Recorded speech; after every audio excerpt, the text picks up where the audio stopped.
This is something like the view that the pilot of the twin-engine DC-9 had from the cockpit as he realized time had run out. He had to put the plane down. He settled on a stretch of road running through the small community of New Hope.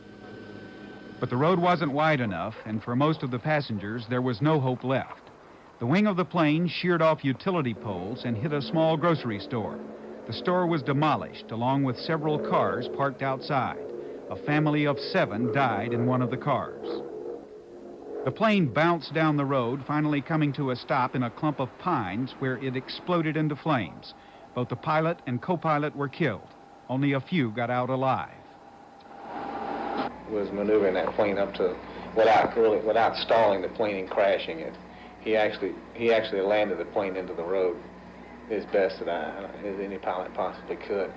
And I guess if it wasn't for the utility poles and a couple of utility poles, he probably would have slid fairly straight, and I'm sure there would have been twice the number of survivors.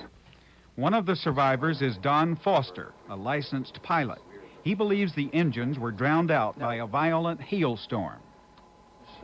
The first time we got into hail, it wasn't real bad. Then we went into a second area of hail. It was real heavy and real bad, and at that point we got the lightning strike. And at that point the right engine went out, and I was sitting right by the left engine, and it was obvious that it was going out too. The head of the federal team investigating the crash says heavy ingestion of water from hail or rain could have caused the engines to flame out. Would a pilot be likely to know that this rain was going to be that heavy until he got in it? He would know from weather forecasts and from ground-based radar that there was weather in the area. However, he might not know that it was intense in where he was heading, as it turned out to be. A Southern spokesman said the plane was equipped with weather radar in the cockpit and that it was operating at the time of the crash. He blamed the crash on a freak storm of violent intensity which could not have been detected on the radar screen. The investigators say at this point they know of nothing humanly possible that could have been done to prevent the crash, either before or after events set it in motion. They point out that their investigation is not yet complete. Ken Lee Jones, NBC News, Atlanta. Channel 19, WHNT Television, Huntsville. Missy Ming in New Hope, Georgia, will talk with a survivor that crawled out of this wreckage and made it. Michael Lamothe in New Hope, Georgia. The big question is why? Jackie Kennedy in Fayetteville, the rain is gone, but the water's still here.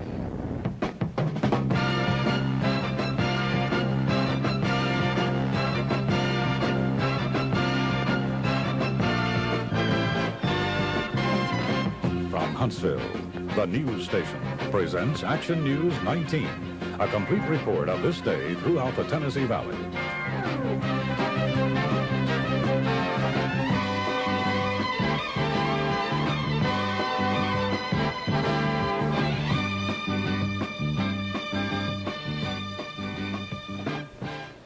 Good evening.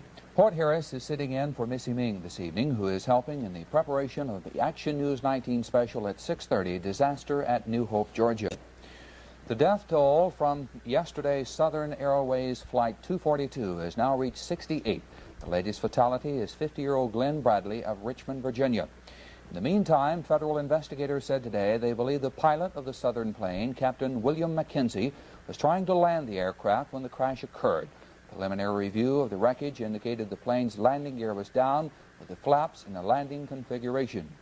McKenzie nearly succeeded in landing the plane on Highway 92 just outside New Hope, Georgia, but one wing smashed into a telephone pole, sending it skidding across the road into a small grocery store. 2 gasoline pumps were sheared off, causing an explosion, the fire killing several New Hope residents. The plane then cartwheeled into a stop at a wooded area and suddenly burst into flames. One of the first 5 or 6 people there. There's just people and fire and smoke everywhere. Were there many people trying to get out of the plane? They was already out there laying on the ground in the fire, and some of them out. There was nobody you couldn't see in the fuselage. wasn't enough of it to see. Did there seem to be any survivors? I saw about 10 or 15 that come out of the plane, survivors. But 24 passengers have survived. Those survivors are being treated in hospitals throughout Georgia. Some patients are listed from serious to satisfactory condition. And the ones that are still alive have something in common. Most of the survivors of this tragedy sat here in the rear section of the plane. When the flight left Huntsville, it was raining. 10 minutes into the flight, heavier rains, then hail. One survivor told me lightning struck one of the wings, knocked one of the engines out, and then the other. For Jim Phillips of Huntsville, a passenger on the plane, it was a nightmare. But everything happened so quick, he says no one panicked. They only followed the instructions given by the stewardess for the crash landing. And then I knew that we were going down. And I just sat there waiting. I couldn't see out. I just looked over a seat and I could see part of the ground, and we were going into it. And prior to that, though, I was talking with the stewardess in the jump seat about the emergency door, opening it, how to open it in case we needed it. So that took up some of my time there, and right after that, we grabbed our ankles and hit the ground. And it seemed like it bumped a couple of times, pretty good bump that I could see out of the corner of my eyes, and then it made one big bump, and I guess that's when it tore apart. You know, it was stopped immediately. So when it stopped, I undid my belt, got up, and jumped out. And I think that's when the fire hit me. It seemed like a wall of flames. I just kept running. Flames were around me, just kind of looking at me. But I stepped out on the grass and took off across the lawn and where other people were. That's about it. As we reported earlier, investigators believe the pilot of the Southern Airways jet was trying to land the aircraft. Today, investigators began the painstaking process of reconstructing the events leading up to the ill-fated landing. The wreckage of Southern Airways Flight 242 is the worst aviation disaster in Georgia in over 35 years. And company officials acknowledge it to be probably the worst aviation disaster in Southern's history. Now, the big job underway is to find out exactly why Southern Flight 242 went down. Teams of investigators combed the wreckage beginning shortly after 8 o'clock this morning. They paid special attention to the DC-9's engines, both of which had flamed out, according to the pilot's reports to air traffic controllers. There are reports that the engines were fouled by large hail. But that wasn't Flight 242's only problem. Captain William McKenzie reported a windshield failure to the Atlanta Tower. In other words, McKenzie's windshield had cracked, again, apparently by hail. These are a few of the questions federal investigators will consider in the coming weeks. They have recovered both cockpit recorders, which are now being analyzed. And with their help, investigators believe they'll take a big step in answering why Flight 242 failed to reach Atlanta. Michael Lamothe, Action News 19, New Hope, Georgia. We'll have more reports on the New Hope, Georgia air disaster tonight at 6:30, including a list of those injured and who died in the tragic crash. WHNT Television, Channel 19, Huntsville. Good evening once again. Southern Airways Flight 242 is a routine daily flight. It takes off like clockwork from Muscle Shoals Airport at 2:10 in the afternoon. 20 minutes later, passengers board in Huntsville for the 35-minute trip to Atlanta. The flight is the busiest of the airline's schedule. It's been that way for years, even when it took off from the old municipal airport in the 1960s. But yesterday, its long history was blemished. Flight 242 was forced down 30 miles from its Atlanta destination. The first accounts last night were sketchy. CBS reporter David Dick has details. Rescue workers used chainsaws to cut into the twisted pieces of fuselage in the hope of locating more victims. There was little of the plane left which was recognizable. The tail section was the largest piece intact. There had been 81 passengers on Southern Airways Flight 242 and 4 crew members. The DC-9 was en route from Huntsville, Alabama to Atlanta. The pilot radioed he had lost power in both engines. He tried to make an emergency landing about 35 miles from Atlanta, but he failed. The death toll at least 70. Some of those killed were on the ground in the path of the jet. An eyewitness, Jim Atchison. the plane was coming down there, and he started clipping some trees, and then he started losing it a little bit coming down the highway there, and his wing come into this store right behind us here that burned up, and then he flipped over back down this way here. He flipped over, and it went into a big explosion. And we waited till it went out, and then we went down there and started pulling survivors out. And were there many people survived the crash? No, sir. There was people laying burned everywhere. There wasn't many survived. There was a few that we put on helicopters that was, well, alive, but that's all. They was burned severely. They was just breathing, is all I could tell you. Area hospitals received at least 23 injured victims of the crash. Most of them had been burned. There had been violent weather, including a confirmed tornado in the area at the time of the crash. One survivor, a passenger on the plane, Don Foster, identified as a licensed pilot, said lightning and hail apparently knocked out the engines.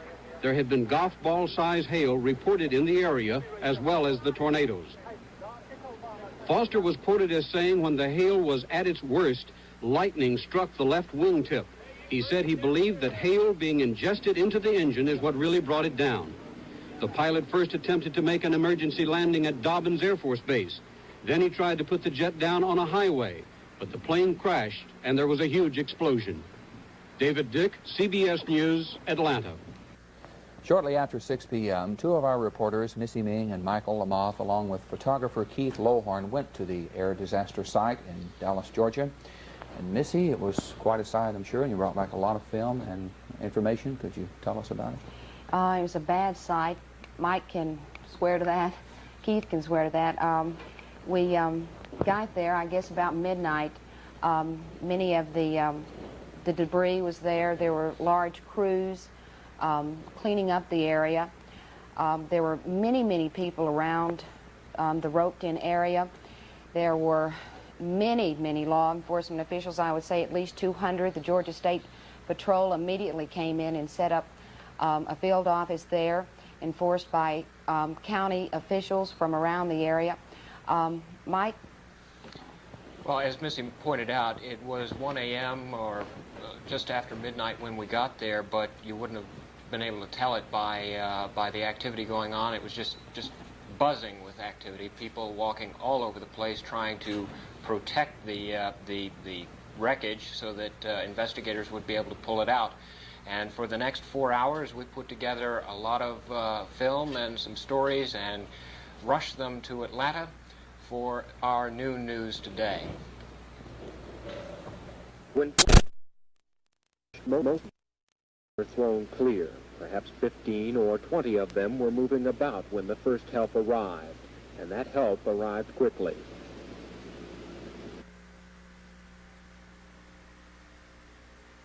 I came running down, and one of the stewardess out of the plane came running up and said, "Please help us, give us some help." And I said to my wife, Marie, I said, "Go to the house and get all the blankets and all the sheets and start trying to get the injured to lay down and to be quiet until we can get some help in here." Were there a lot of people walking around injured? Sir, there was approximately, from the time that I went from that point I tore off in our fire station, there's approximately 700 feet up the road from where the plane came in at. And we pulled our 2 fire trucks out. We laid our 2.5-inch lines down to the store that was on fire. We began to start fighting that fire. We pulled number 1 truck on down and unloaded approximately 1,000 feet of line down to the crash of the plane. At that point, we started to fight and fire on the 4 main parts of the plane that was on fire. All parts were burning. At that time, my assistant chief, Mr. Johnny Green Wigley, was driving the school bus. He came on up, and my wife and other personnel in the area began to load the injured on the school bus and carried him to Paulding County Memorial Hospital. During this operation, we combated the fire at the store and in the other 3 parts of the plane because live people were still in the wreckage, and we began to pull them from this wreckage. Within an hour, hundreds of ambulances, as one rescue worker put it, were on the scene. The injured were taken to hospitals throughout Georgia, most of them to Atlanta. Many are critically injured, and it'll be weeks before most are back on their feet again. Michael Lamothe, Action News 19, New Hope, Georgia. This is all that remains of Southern Airways Flight 242, a mass of twisted, blackened wreckage. Part of the plane no longer exists. It sits in the middle of the small community of New Hope, Georgia, a small community that once had 2 stores, but now only 1. And this is all that remains of the second store. The pilot, caught in a violent thunderstorm and suddenly without power, tried to land his jet. But his wing clipped the store, flipping the plane on its side, smashing cars in its path, and grinding to a halt in a cluster of trees.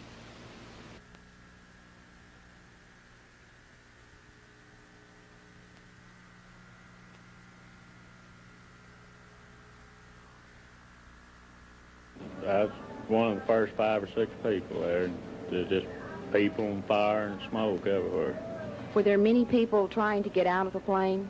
They was already out. They were laying on the ground in the fire, and some of them out. There was nobody you couldn't see in the fuselage. Wasn't enough of it to see. Did there seem to be any survivors? I saw about 10 or 15 that come out of the plane, survivors. All that is known right now is the debris of a plane that didn't make it. It's not only a tragedy for the families of passengers on Flight 242, but a tragedy for New Hope, Georgia. Local authorities estimate at least 5, maybe 7, of the townspeople were killed in the crash. Missy Ming, Action News 19, New Hope, Georgia. First that we shot when we arrived at New Hope, Georgia, a little after midnight, it was very hard to get kind of a conception of just how immense the wreckage was and how far it was spread afield. You'd be walking along in shadows, and all of a sudden you'd be stepping right into another piece of wreckage, and it was hard to really tell what was part of the plane, what was part of cars, and what was part of bricks and stone. It was a rather eerie sight. I think Missy would agree. The wreckage, I would say, at least 2 city blocks. The hill started where the plane first started down. It was a little hill. It went down. He barely missed a schoolhouse. He went down, struck several houses. 4 cars from New Hope were completely leveled. There were 8 passengers in those cars when the plane came down. These are some of the shots of the tail portion of the plane. You can see it's completely demolished. As soon as the plane hit, there was an explosion. Some of the eyewitnesses say the flames went as high as 500 feet. It was the sort of thing that I don't think anybody who was there that night really could feel confident of what he was seeing. I don't think anybody really believed what they were seeing. I certainly never really felt comfortable at what I was looking at. I could never really conceive that this could happen. I never experienced this kind of a situation before. I think the whole community was shocked. The law enforcement officials there were shocked. The ambulance drivers, the fire officials, everyone. It didn't even look like a plane. There were very small pieces of the plane left. It was just wreckage. You couldn't even conceive that passengers were once in this debris. I think something else that struck me looking at some of this footage, I never realized that in a situation like this that you'd have things like Coca-Cola cans and shoes and magazines and things that really indicate people living and working and doing things. It's just incredible.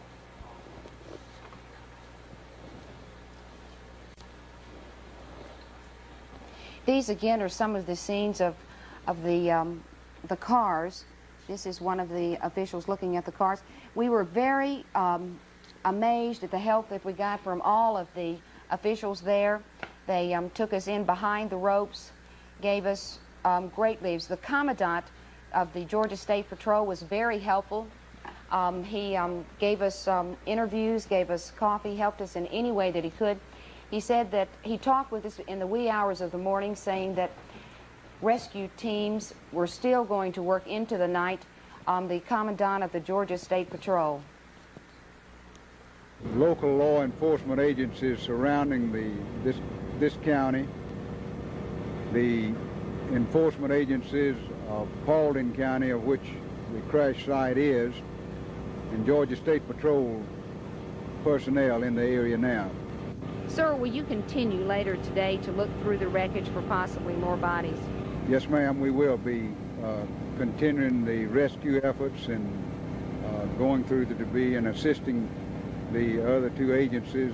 At this particular time, the National Transportation Safety Board will be moving into the area and will conduct the investigation along with the Federal Aviation people. We conducted that interview with the major at about 3 o'clock in the morning, and by dawn, the first of the investigators were beginning to reach the scene under the auspices of the National Transportation Safety Board, the FAA, and other federal agencies, and they started to begin the long, laborious task of going through the wreckage, trying to find out exactly why Flight 242 ended up going into the ground. Mike, how far, excuse me for interrupting, how far was the morgue from the actual crash site? Was it several miles, or it just was vicinity? It was about 2 miles, 3 miles. Oh, I'd say at least 7. It was on the south side of Dallas. That's right. And it was a warehouse that was made into a makeshift. It was a completely empty warehouse until the crash. Right. Yeah. They, this morning, began moving the bodies of those passengers who were killed to the Fulton County Coroner's Office in Atlanta, where dental records and other means of identifying the dead would be taking place. Now, we'll be getting into the list in a few minutes, you know, the people that died in the tragic crash. But when can the relatives in this area be able to receive the bodies of the victims back in this area? Do you have any idea? Have you talked with anybody about that? I don't think anybody's really sure at the moment, Tom, because they, just based on what the men and women that we talked to this morning, they really hadn't completed enough identifications to really be sure. This will take several more days. Oh, certainly, because it was less than 24 hours when we were there, and they still did not know who many of the victims were. The passenger was not, the list was not yet complete. One of the eyewitnesses there was standing outside of a grocery store in this small community of New Hope, standing there talking with one of his friends when he saw this tragic incident, and that's exactly what he called it. He said, "I've seen bad things before, but I never thought I'd see this." You were one of the first people on the scene yesterday afternoon. What did you find? Well, when we got to the scene, there was bodies scattered everywhere. There were a few victims that up and run from the plane that was on fire, and the clothes were burning off from them. We found a few that were still alive in the fire. We fought the fire down so that we could pull some out. Then after we got the fire under control, the rest of us broke up and started helping the people that we could help and moving some of the dead victims out of the way.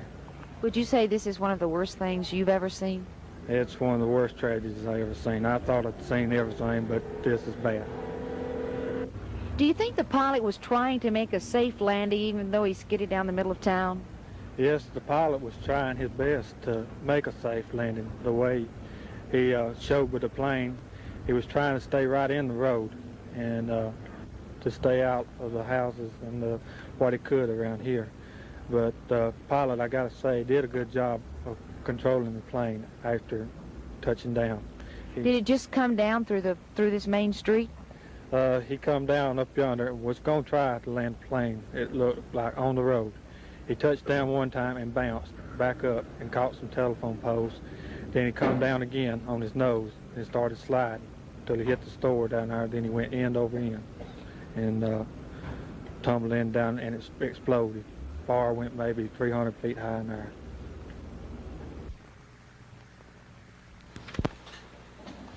After spending many hours there, we went to Atlanta to talk with some of the Southern Airway officials. We met many of the passengers' families arriving there, trying to find out any type of information they could on the passenger list.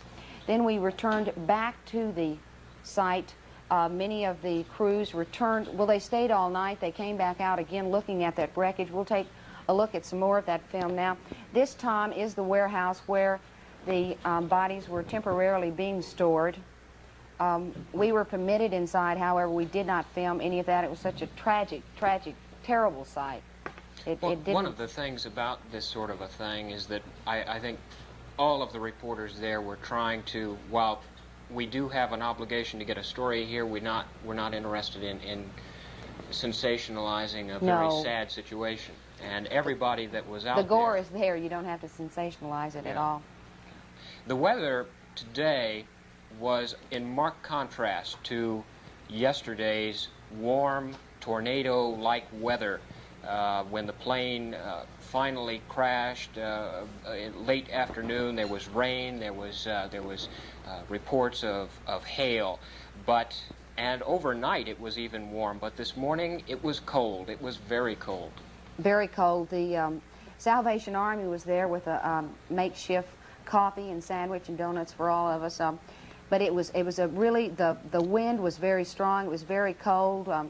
We put on our jackets. These are those are the pine trees, the pine thicket where the plane ended up. Those were totally scorched from the explosion. This is one of the houses that landed next door. The plane did miss that house. This again is the tail section with the federal authorities. They're 4-member teams. There were about a dozen of those, Mike, checking out different... Right, they were each responsible for a different area to come up with everything from the quality and the situation as far as the engines were concerned to the possibility of human error on the part of the crew. And they would all gather all of this information, each of them representing various agencies, the airline, the FAA, and of course the Airline Pilots Association, and then come up with the overall. This is Major Cochran from here in Huntsville, Redstone Arsenal.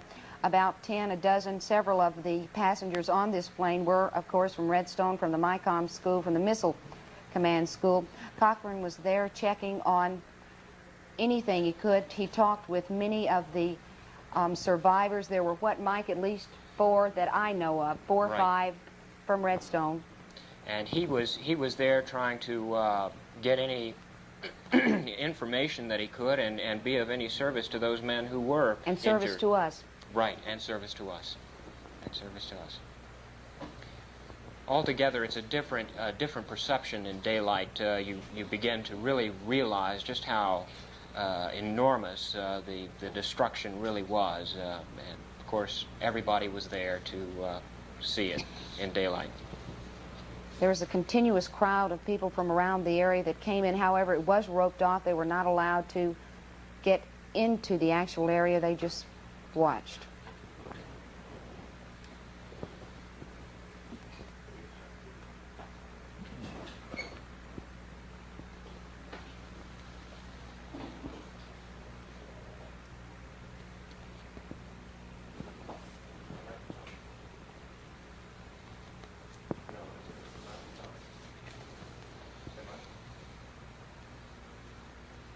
We have with us at this time, excuse me, Keith Lohorn, one of our photographers here at Action News 19, Keith, and I know that you supplied us with a very visual report this evening, and we appreciate it very much. I know you're a little bit tired.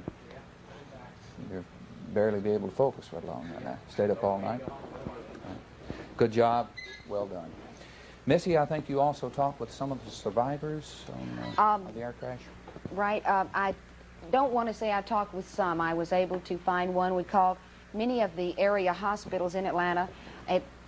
I'd say 8 were taken to Burn Center directly from, they went to one hospital and then were later transferred to Atlanta. However, we were able to talk with one Huntsvillian, Mr. Jim Phillip, who works here in Huntsville, father of 2 children, a wife, and he remarkably, he says, escaped harm, bad harm in this accident. He counts himself lucky. I talked with him earlier today, and he had nothing but good comments to say about the tragic accident. When you left Huntsville, it was pouring down rain then. When did you first run into trouble? I would say probably 10, minutes into the flight, but I'm not sure because I was reading. And we hit some turbulence, and it kind of startled me. I think everyone else. Everyone looked around, but it subsided then, and then we hit seemed like more turbulence. And someone said that lightning struck the wing, and I think they lost power on that particular engine, and they started into a emergency procedure for crash landings in the event it was necessary. And a little while later, the other engine went out, and then I knew that we were going down. And I just sat there waiting. I couldn't see out. I just looked over a seat and I could see part of the ground, and we were going into it. And prior to that, though, I was talking with the stewardess in the jump seat about the emergency door, opening it, how to open it in case we needed it. So that took up some of my time there.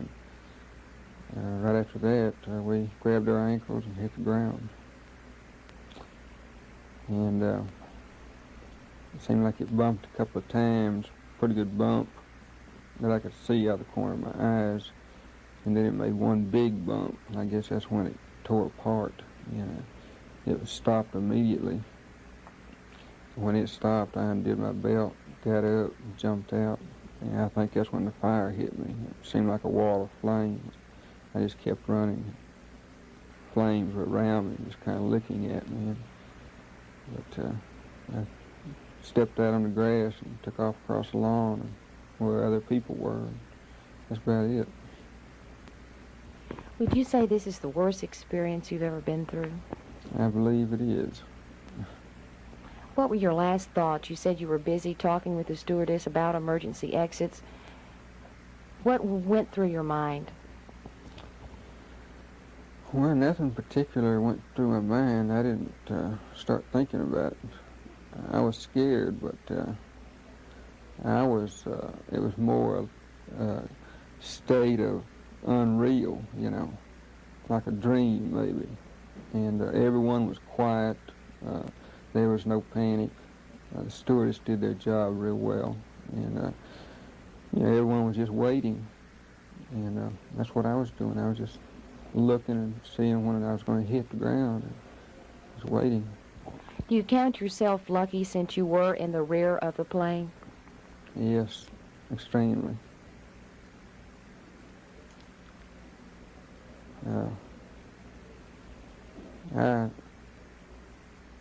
I think I went to the rear of the plane for some reason, I don't know what, but normally I stop maybe center aisle and grab a window.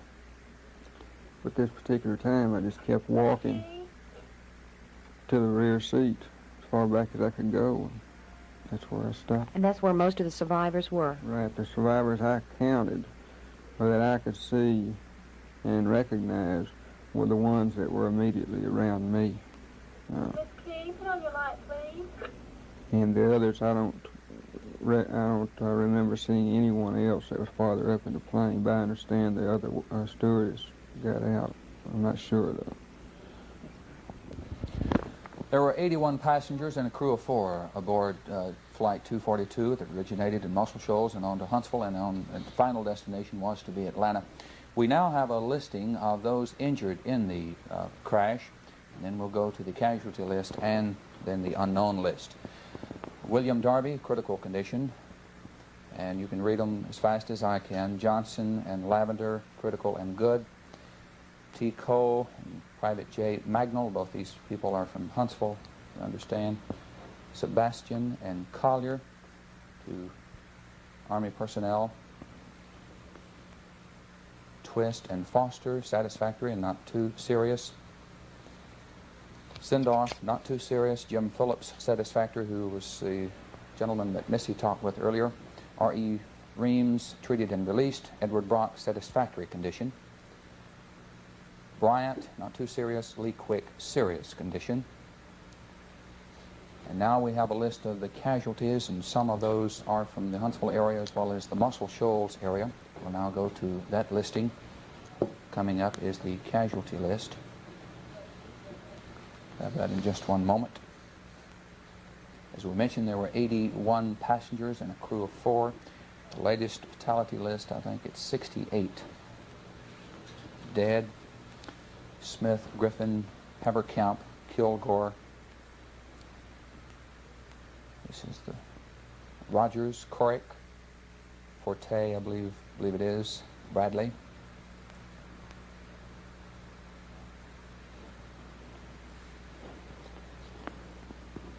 Sanders, Cheryl Zingo, and William Reeves. Hamby, Hay, Wilkinson, and Williamson. Kitts, Furness, Groff, and Smith. Zena, Berglund, Coley. This is the pilot, Captain William McKenzie of College Park, Georgia. He was pilot, and Lyman Keel Jr. was the first officer. Both were killed in the crash. Now we have a listing of the unknown. This is people that we do not know the exact condition or what has happened. Tarbucks, John Walker, Cameron, Morton, Dawson, Mr. and Mrs. Dawson, Mobley, Waldrop, Power, and Perryman, Turlin, Comer, Davis, McClure, Durham, Abercrombie, Griffith, and Griffin, Williams, Wixell, and Horner, Gordon, Orey, Romanelli, Alvisto, Giles, and Heckel. We gave you a listing of those that were injured in the crash, as well as the casualties, and those that are still listed as unknown. Missy and Mike, I know this has been a rough trip. You haven't had very much sleep. Would you like to, in summation, talk about the air crash just for a moment? Well, all I can say it was very tragic. All of us saw things that we didn't want to see. We saw it, the wreckage. It was just a bizarre. It was unreal. It didn't look like a plane. It was hard to think that passengers, that people like ourselves, had been there. Yeah, it's true. I don't believe I've ever experienced anything like that, and I don't think I ever want to again. Thank you very much. Well, job well done. Southern Airways is one of the best safety records of any operating airline, but Mother Nature apparently playing a chief role in putting a blemish on that record yesterday as Flight 242 never made its destination. Investigation into the crash of the DC-9 will not be concluded soon, so it may take several weeks or even months to know the exact cause of the tragic crash. I'm Tom Kennemer. Good evening.